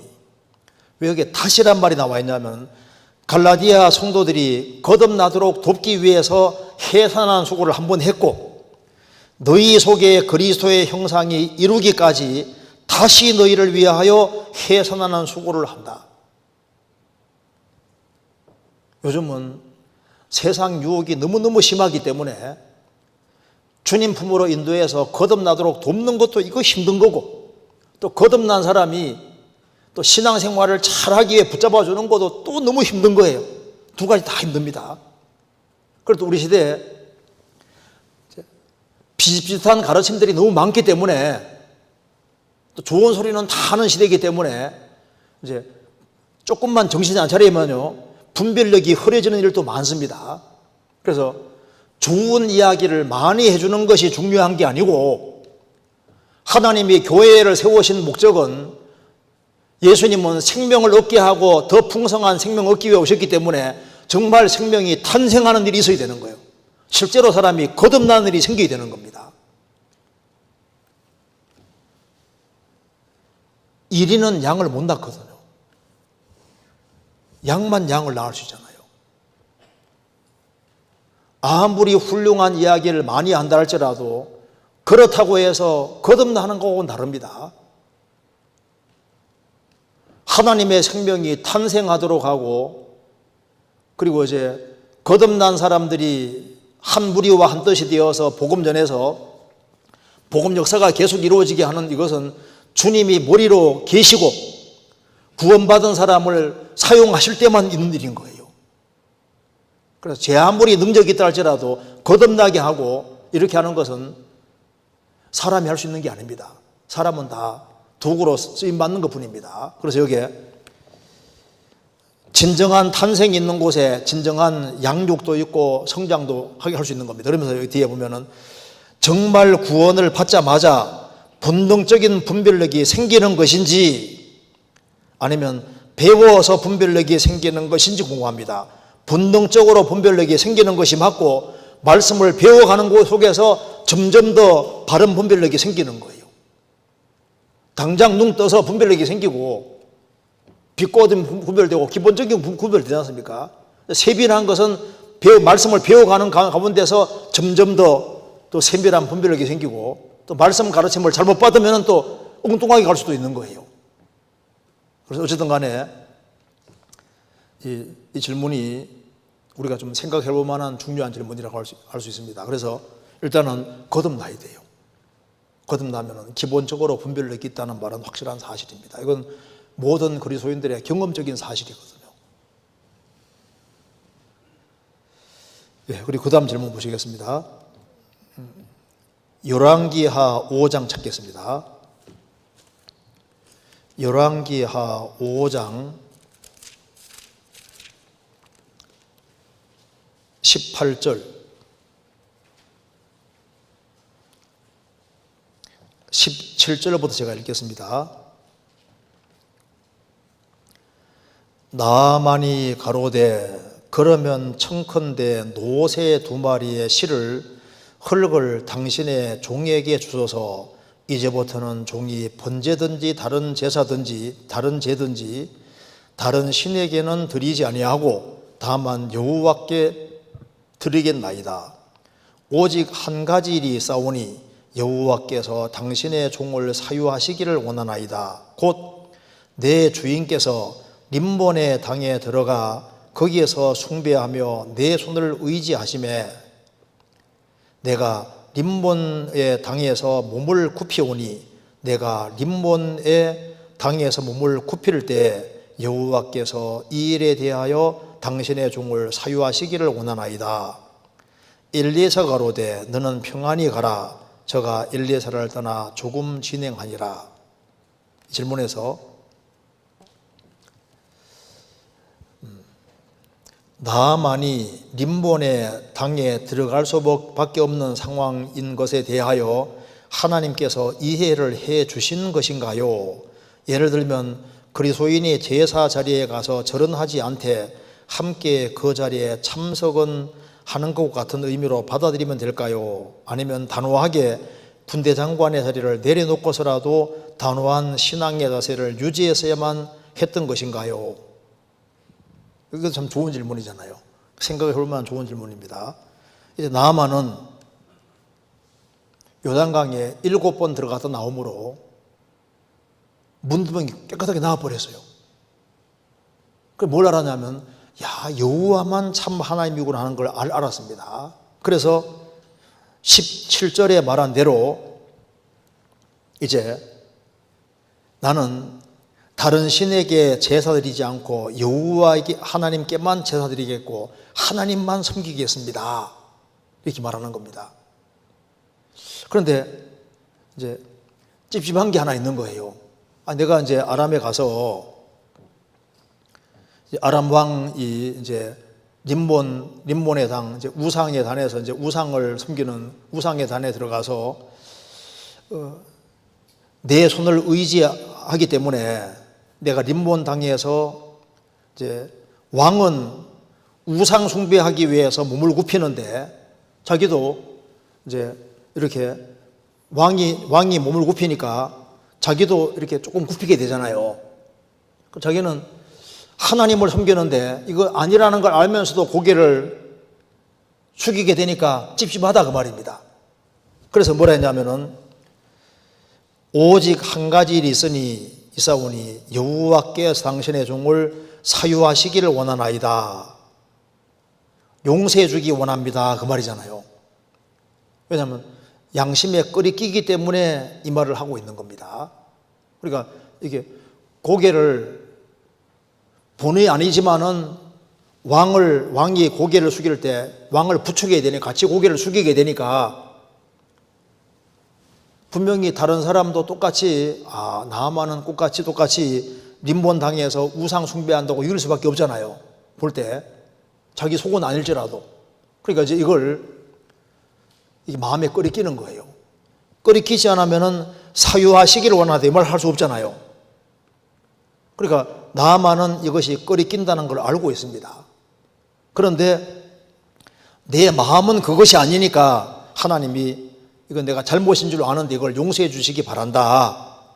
이렇게 그걸 18절에서 계속 얘기를 하고 있습니다.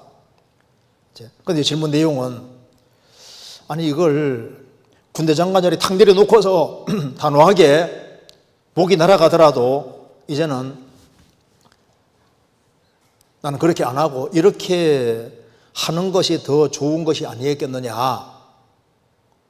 물론 그렇게 할 수도 있죠. 그런데 여기서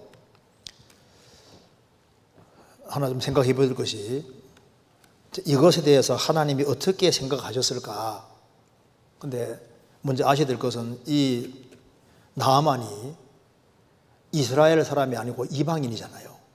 이방인인데 이제 비로소 여호와가 참 하나님인 것을 알게 되었습니다. 그리고 이제 이 부분에 대해서 하나님이 용서해 주기를 원하신다. 이렇게 말을 했는데 그 뒤에 19절에 보면은 엘리사가 가로되 너는 평안히 가라. 엘리사가 평안히 가라. 왜 이 말을 했을까요? 이거 보면은 나아만이 그러면 이제 잘 생각해 봅시다. 나아만이 가서 이제 아람으로 가서 어떻게 했을까? 자신이 이제 왕을 의지해서 이렇게 고개를 숙일 때 계속 찔렸을 겁니다. 그렇지 않습니까? 그래서 이걸 어떻게 하든 간에 벗어난 것이 맞을 겁니다. 그래서 누가복음 4장에 보면은 하나님께서 이 나아만 장군을 예를 딱 들어서 얘기를 하고 있거든요. 그가 끝까지 신앙생활을 주님을 향한 신앙을 확실하게 가지고 있었던 것이 맞을 겁니다. 그러니까 주님이 칭찬하는 사람 중에 나아만을 딱 들고 있거든요. 한번 잠깐 찾아봅시다. 누가복음 4장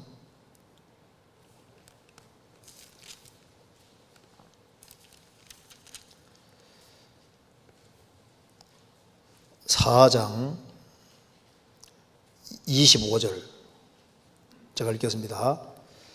내가 참으로 너희에게 이르노니 엘리야 시대에 하늘이 새해 6달을 닫히어 온 땅에 큰 흉년이 들었을 때에 이스라엘에 많은 과부가 있었으되 엘리야가 그중 한 사람에게도 보내심을 받지 아니하고 오직 시돈 땅에 있는 사렙다의 한 과부에게 뿐이었으며 또 선지자 엘리사 때 이스라엘에 많은 문둥이가 있었으되 그 중에 한 사람도 기껏 오지 못하고 오직 수리아 사람 나만뿐이니라.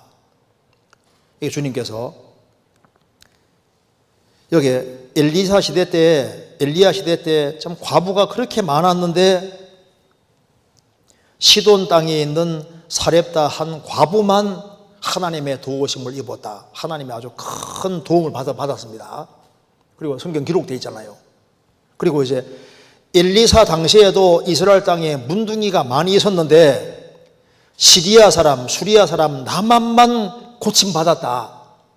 나만이 계집 요종의 전도를 받고 그 멀리까지 와서 고침을 받고 돌아갈 때 이 사람이 하나님에 대한 확실한 신앙을 가지고 있고 신앙이 크게 발전할 수 있는 사람이 확실합니다. 그래서 엘리사가 평안히 가라 그렇게 말했을 때 왜 평안히 가라고 했을까요? 지금 당장은 믿음이 조금 부족해 보이고 그리고 저렇게 그 여호와 하나님이 하나님인 줄 알았으면은 군대 장관 자리도 탁 내놓고 그냥 그렇게 용감하게 하면 좋을 텐데 저렇게 찝찝하게 말하는데도 찝찝하게 하잖아요. 확실하게 못하고. 그러니까 그렇지만은 여기 평안히 가라 이렇게 말했을 때는 시간 지나가면은 이 나아만이 정말 여호와 하나님을 향한 확실한 신앙을 가지고서 끝까지 잘 살 것을 정말 믿고 바랐기 때문에 평안히 가라 이렇게 말을 했을 겁니다. 그래서 그가 하나님만 섬기고 우상에게 고개도 안 숙이는 그런 식으로 발전된 걸 아마 알았을 거예요.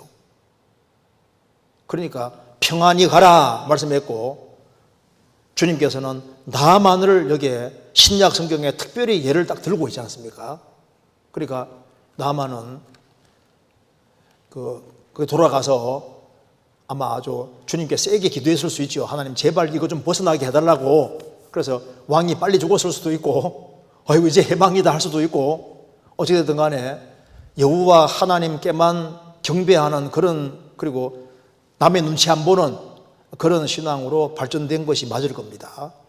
그래서 아마 엘리사는 나중에 그렇게 할 것조차 믿었는지 정확히는 알 수 없지만은 괜히 평안히 가라 이렇게 말할 리는 없잖아요. 그거 나중에는 정말 여호와 하나님만 섬길 것을 믿고 또 기도하고 또 그렇게 될 것을 정말 신뢰하고 바랐기 때문에 평안히 가라 그렇게 말을 했을 것이고 그리고 하나님께서도 예수님께서도 이렇게 말씀하신 걸 봐서는 그가 나중에 좀 더 온전하고 굳건한 신앙을 가진 것으로 보입니다. 그래서 한 사람이 처음에 신앙 가지고 부족한 모습을 보인다 해가지고 에이거 그 믿음이 시원찮네 하면서 막 함부로 판단하고 그럴 것이 아니라 조금 기다려주는 것도 필요할 수 있습니다. 그가 생명 있는 믿음을 가졌다면은 확실하게 행동을 하고 그리고 이제 주님 길을 따라서 확실하게 살으리라고 생각을 합니다. 그 다음 질문 보겠습니다. 삼손은 나실인으로서 시체를 가까이에서는 안 되는 사람이었는데 사자에게서 난 꿀을 먹는 모습을 보입니다. 이것이 합당한 행동인지요? 저는 합당치 않은 행동이라고 생각하는데 점 찍어놓고 설교에서 이 내용을 통해서 의인이 사탄과 싸워서 이긴 후 얻는 꿀 같은 기쁨을 누려야 한다는 교훈을 얻어야 한다고 하셨습니다. 교훈 받을 수 있다는 얘기입니다. 그런데 저는 그 말씀이 공감이 안 됐던 게 이 내용은 삼손의 잘못인데 왜 본받아야 할 내용으로 말씀하시는 건가라는 생각이 들었기 때문입니다. 이와 같이 저는 묵상할 때 성경의 전체적인 맥락에서 내용을 바라보고 교훈을 얻는 것이 중요하다고 생각하는데, 위와 같이 삼손의 불순종한 내용이 아름다운 성리의 내용으로 둔갑하는 이러한 묵상은 잘못된 묵상이 아닌가 생각이 듭니다. 말씀에 공감하지 못하는 제 모습이 합당치 않은 것 같기도 하여 갈등이 되면서 말입니다. 묵상을 할 때 말씀을 어떻게 분석하고 받아들이는 것이 합당한 묵상인지 묵상한 방법인지 알려주시면 감사하겠습니다. 좀 좋은 질문이죠, 이것도. 여기 이제 질문 내용대로 삼손이 나시린으로서 시체 가까이에서 안 되잖아요. 실제입니다. 그러니까 삼손은 일단 딥나로 내려가는 것부터 옳지 않은 거거든요. 딥나에 내려가서 이방 여자를 취해가지고 결혼도 하고 이제 자꾸 내리막길을 걷잖아요. 그리고 삼손은 나시린이니까 죽은 사체에 가까이 하면 안 되는데 가까이 했고, 거기서 이제 꿀을 취해 먹었고, 그리고 이제 부모님에게 줬지 않습니까? 그리고 또 새 나귀의 턱뼈 그거 가지고서 또 이렇게 천명을 죽였는데, 하는 족족 보면 잘못하는 게 너무 많잖아요. 삼손이 부족한 모습을 많이 보인 것이 맞습니다. 그러니까 삼손이 하나님 앞에 잘못하는 모습을 많이 보이고 있다는 것도 맞아요. 그런데 그것만 있는 것이 아니다, 그 말입니다. 잘 생각해 보세요. 삼손이 주님 앞에서 잘못만 한 것이 사실이라면은 사자가 나타났는데 맨손으로 젊은 사자를 그냥 쫙쫙 이기잖아요. 삼손이 원래 나귀 특별 잡으면 안 되거든요. 특별 잡았는데 1000명을 죽였을 때 그게 인간 능력이 아니지 않습니까? 주님이 도와주신 거거든요. 삼손은 잘못을 범하는 것이 있었지만은 주님이 사용하신 것도 계속 있었다, 그 말입니다. 그래서 부정적인 모습이 있다고 해서 긍정적인 모습이 없는 것이 아닌 거예요. 그가 머리털이 잘릴 때까지는 주님이 사용하신 겁니다. 그래서 요한계시록 2장 3장 보시면은 교회가 잘하는 모습만 있었는 게 아니지 않습니까? 잘하는 모습은 칭찬해 주시고 잘못한 것은 책망하셨거든요. 무슨 말이 되시죠? 그러니까 완벽하기 때문에만 칭찬하는 것이 아니라 잘한 것은 인정해 주시는 거예요. 여기 삼손에게서는 잘못한 것으로도 교훈을 받을 수 있고 부족한 모습이 있지만은 그 중에서도 하나님이 역사해 주신 것이 있는데, 삼손이 사자를 이긴 것은 자기 힘이 아닙니다. 하나님이 도와주셨기 때문에 사자를 이긴 거예요. 그렇지 않습니까? 삼손이 나귀 턱뼈로 1000명을 죽였을 때 그게 삼손의 힘일 수가 없잖아요. 그가 부족한 모습을 많이 보였음에도 불구하고 하나님이 그를 사용해서 1000명을 죽이게 하셨고 대적을 이기게 하셨거든요. 그렇잖아요. 삼손이 머리털이 잘릴 때까지는 주님이 그를 사용하셨습니다. 그러니까 삼손에게는 부정적인 측면도 있는 동시에 긍정적인 측면도 많이 있는 거예요. 그러니까 교훈을 두 가지로 받아야지 맞는 거다, 그 말입니다. 그러니까 안 좋은, 이건 본받지 말아야 될 것으로도 교훈받을 수 있고, 또 주님 역사해 주신 것에 대해서는 좋은 면으로도 교훈받을 수가 있는 거예요. 무슨 말이 되시죠? 여기 사사기 16장 찾겠습니다.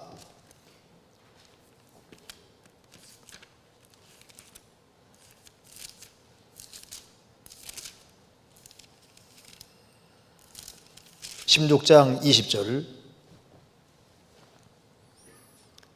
20절 들릴라가 가로되 삼손이여 블레셋 사람이 당신에게 미쳤느니라 하니, 삼손이 잠을 깨며 이르기를 내가 전과 같이 나가서 몸을 떨치리라 하여도 여호와께서 이미 자기를 떠나신 줄을 깨닫지 못하였더라. 자, 삼손이 머리털이 잘릴 때까지는 하나님이 삼손을 떠나지 않았습니다. 삼손과 계속 함께 하셨던 거예요. 그렇기 때문에 삼손이 소래 골짜기로 내려가고 그 부족한 모습을 많이 보였지 않습니까? 그래서 부정적인 모습을 많이 보였고 나신으로서 해서는 안 되는 것을 계속했다 그 말입니다. 그럼에도 불구하고 하나님이 그를 완전히 떠난 것이 아니었어요. 그러니까 사자를 만났을 때 하나님께서 삼손에게 힘을 주셔서 사자를 쫙 이기게 하신 거라고.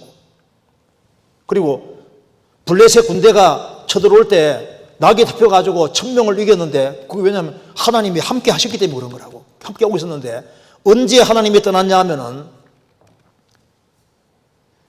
이게 들릴라가 주님보다 더 위로 올라간 거예요. 그래서 들릴라에게 자기 비밀을 실토하고 머리털이 잘리는데 이게 무슨 말입니까? 머리털이 잘린다는 것은 뭐냐 하면은 하나님보다 들릴라가 더 높아진 겁니다. 그래서 하나님이 딱 떠나신 거예요. 그래서 여호와께서 이미 자기를 떠나신 줄을 깨닫지 못하였더라. 그래서 삼손에 대해서는 잘못한 것에 대해서 우리는 이렇게 잘못하지 말아야 되겠다는 부정적인 교훈으로 교훈받을 수 있습니다. 실제로 그래요.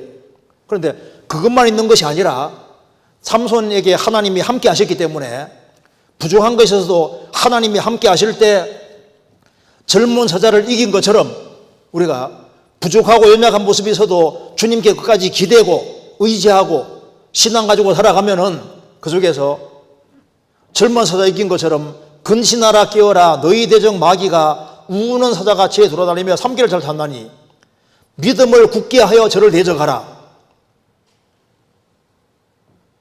그리스도인이 믿음을 가지고 살아갈 때 부족한 모습이 있어도 거기에서 주님께 의지함으로 삼손이 사자를 이긴 것처럼 마귀의 시험을 이기고 그리고 환경이 사자처럼 다가와도 이기고 그리고 주님 말씀 의지해서 이기는 그런 일이 실제로 있는 거예요. 그리고 우리가 하나님 말씀을 지키고 어떤 시련과 어려움을 하나님 도움으로 이겼을 때는 그 다음에 사자에게서 꿀이 나온 것처럼 성경에서 꿀을 말씀으로 표현한 것도 많거든요. 사실 말씀이 언제 깨달아지냐 하면은 큰 어려움과 시련이 있을 때 하나님의 도움으로 이겼을 때는 거기에서 또 말씀이 깨달아지는 달콤한 말씀들이 많이 있다니까요. 실제로 그렇게 교훈받을 수 있다 그 말입니다. 그러니까 긍정적인 측면과 부정적인 측면이 있으니까 여기에 질문한 내용도 묵상을 할 때 넓게 크게 묵상하면은 두 가지적으로 다 묵상이 될 수 있는 거예요. 부정적으로만 묵상이 되면은 부정적인 것만 거기에다 성경이 왜 기록해놨냐고요. 삼손이 굉장히 길게 기록되어 있거든요. 삼손이 나실인 자체가 구별된 사람이고 그리스도인의 그림자인 거예요. 그래서 그가 부족한 모습을 많이 보인 것도 있지만은 그가 주님을 의지하는 믿음도 있고 주님이 역사해 주신 것도 있기 때문에 두 측면이 같이 있다는 것을 생각을 해야 되는 겁니다. 무슨 말 이해되시죠? 그리고 그 다음 줄 그냥 빨리 읽겠습니다. 여기 넘어가도 되겠죠? 그 다음에 다윗은 전쟁에 나가기 전 늘 하나님께 묻고 행하는 모습을 보여줍니다. 다윗이 받은 응답은 기도 가운데 환상이나 영감으로 주어진 것인가요? 아니면 제사장을 통해서 그 답을 주신 걸까요? 신앙생활을 하다 보면 때론 무엇인가를 결정해야 할 때가 있고 선택의 갈림길로 고심하게 될 때가 있고 기도와 말씀으로 그 답을 찾고자 하더라도 때론 막막할 때도 있습니다. 매사에 여호와께 묻는 다윗 그리고 구체적으로 응답하시는 하나님, 우리의 신앙생활 가운데 이 성경 구절이 이루어지기 위해 어떻게 하면 될까요? 이것도 좋은 질문이죠. 다윗은 전쟁에 나가기 전 늘 하나님께 묻고 행하는 모습을 보여줍니다. 이거 정말 맞지 않습니까? 사사기 1장에도 여호와께 묻자와 가로되 하나님께 묻고 행할 때는 좋았는데 자기 소견에 옳은 대로 행하였을 때는 사사시대에 아주 복잡해지고 문제가 많이 생겼습니다. 잠언 3장에도 너는 범사에 그를 인정하라. 그래서 주님께 인정하는 모습을 다윗은 보여주고 있습니다. 다윗이 받은 응답은 기도 가운데 환상이나 영감으로 주어진 것인가요? 아니면 제사장을 통해 그 답을 주신 건가요? 하나님이 직접 답을 주기도 하시고 우림과 둔림으로 하기도 하시고 제사장을 통해서도 하시고 여러 가지 방법으로 답을 주셨습니다. 신앙생활을 하다 보면 때론 무엇인가를 결정해야 할 때가 있고 선택의 갈림길로 고심하게 될 때도 있고 기도와 말씀으로 그 답을 찾고자 하더라도 때로는 막막할 때도 있습니다. 이건 이제 그리스도인들이 공통적으로 공감하는 사실입니다. 그런데 성경에서는 절대 원칙이 나와 있습니다.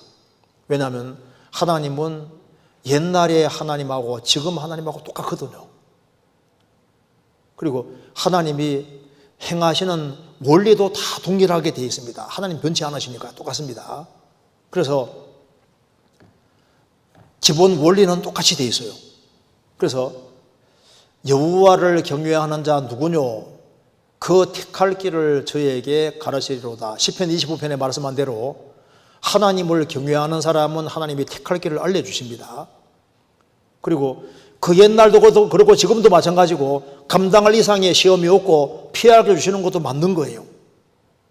그리고 여기에 매사에 여호와께 묻는 다윗, 그리고 구체적으로 응답하시는 하나님, 우리 시대에도 구체적으로 응답하는 것이 맞습니다. 그래서 응답이 없을 때 우리 신앙생활 속에서 시편 40편에 뭐라 했습니까? 기다리고 기다렸으니, 기다리고 더 기다리고 인내심 가지고 더 기다리면 주님이 참으로 기다리는 사람에게 답을 주셔요. 왜? 하나님 살아계시니까. 하나님을 기대하고 기다리는 사람은 하나님께서 적절한 시간대에 응답 주시는 것이 사실입니다. 이사야 30장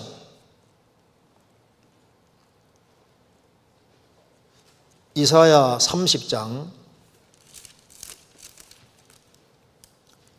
18절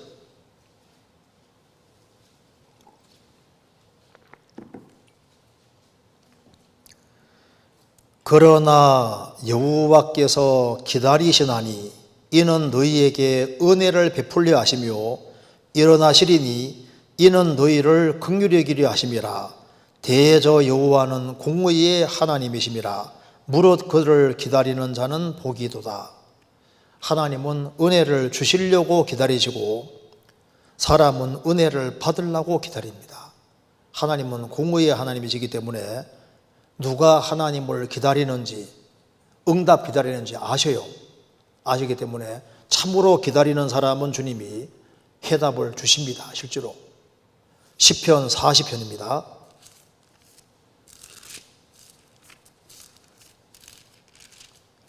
1절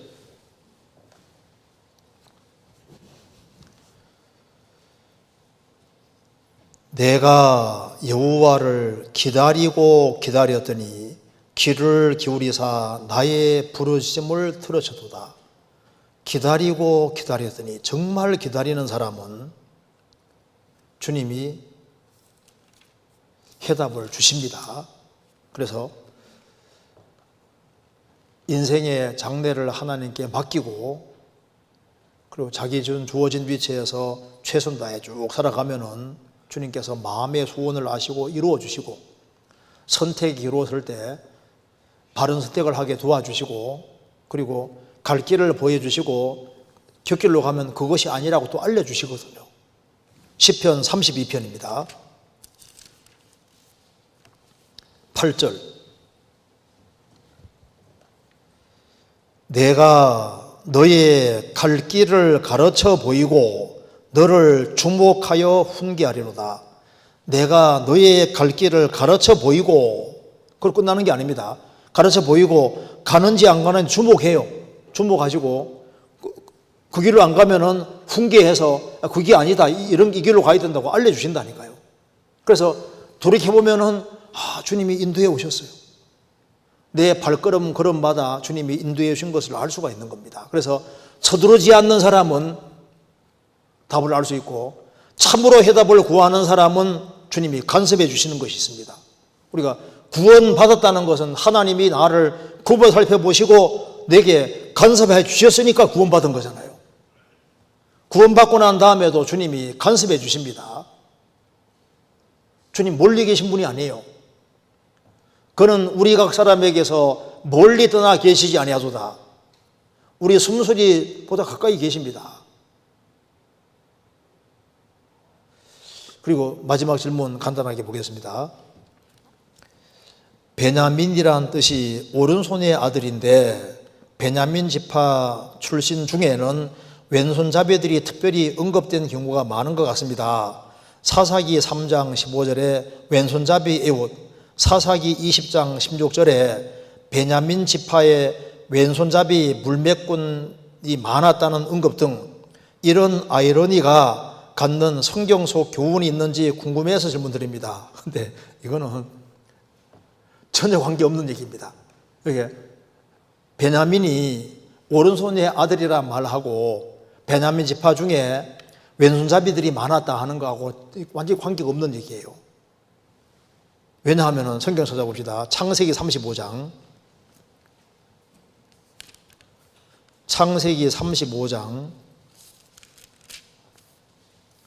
16절입니다.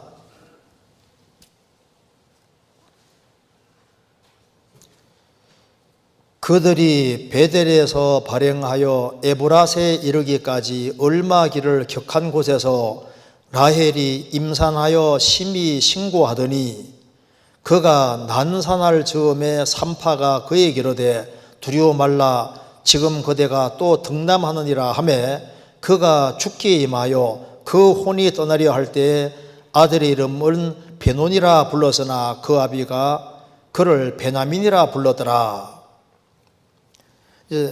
라헬 어머니가 아기 낳았는데 난산입니다. 아기가 잘 안 나오는 거예요.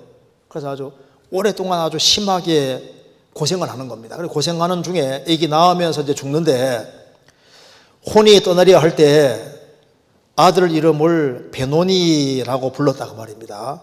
베논이는 슬픔의 아들이라고 불렀는데 아버지는 아들 이름을 베냐민이라고 불렀다. 베냐민은 오른손의 아들이라는 뜻입니다. 예수님도 슬픔의 아들인 동시에 오른손의 아들입니다. 예수님은 참 슬픔을 많이 겪으셨잖아요. 그런데 예수님은 오른손의 아들이었습니다. 그런데 여기 이제 어머니는 아들을 베논이 슬픔의 아들이라 불렀는데 아버지는 오른손의 아들이라 불렀다. 왜 오른손의 아들이라 불렀을까요? 여기에서 말하는 오른손의 아들이라는 것은 하나님이 왼손으로 붙들리라는 말 없잖아요. 성경에는 항상 하나님 손 하를 때는 항상 하나님 오른손입니다. 내가 의로운 오른손으로 너를 붙들리라. 그 오른손은 오른손은 의로운 편이고 하나님 편이고 정의의 편이에요.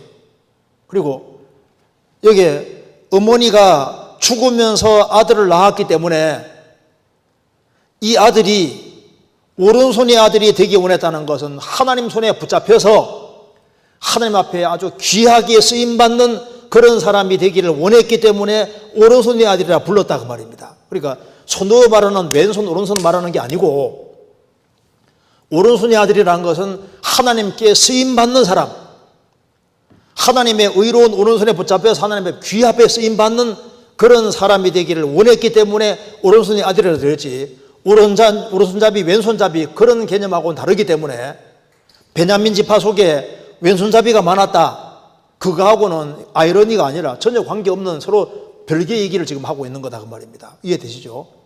그러니까 베냐민 지파에는 실제로 왼손을 사용해서 왼손잡이가 많았다는 거예요. 왼손으로 얼마나 물매도를 잘 돌렸는지 잘 맞추고 했지 않습니까? 그것은 실제로 오른손잡이, 왼손잡이 할 때 그 얘기를 하는 거고, 여기서 오른손의 아들이란 말은 그런 말이 아니라 오른손, 왼손 하는 오른손, 왼손이 아니고 하나님의 손에 붙잡혀서 하나님 앞에 귀하게 쓰임받는 사람이 되라고 그렇게 해서 오른손의 아들이라고 이름 붙이자, 베냐민이라고 붙였다 그 말입니다. 그러니까 능력 있는 아들이 되고 하나님께 귀하게 쓰임받는 아들이 되고 정말 세상에서 주님의 복음과 영광을 위해 살 수 있는 그런 아들이 되기를 원했기 때문에 오른손의 아들이라고 이름 붙였다 그런 의미입니다. 이해되시죠? 네. 여기 이렇게 해서 오늘 질문 7가지를 마쳤습니다. 같이 기도하시겠습니다. 은혜와 사랑이 충만하신 하나님 아버지, 많은 사람 중에서 저희들을 복음으로 불러주시고 주님의 십자가의 귀한 은혜를 깨닫게 해주시고 은혜와 사랑 가운데 살게 해주시는 것을 감사합니다. 저희들에게 바른 분별력을 주시고 하나님의 말씀을 붙잡고 말씀 가운데 살아가도록 더욱 역사해 주시고 도와주옵소서. 교회가 계획한 모든 일에 주님이 앞서 행해 주시고 주의 역사와 능력을 더욱 나타내 주옵소서. 우리 주변에 불쌍한 이뤄진 영혼들이 너무나도 많이 있습니다. 국내와 해외에 주의 귀한 복음이 더 널리 증거될 수 있도록 도와주시고 우리 모두를 귀하게 사용해 주옵소서. 우리 구주 예수 그리스도 이름으로 기도하옵나이다. 아멘. 예, 수고하셨습니다.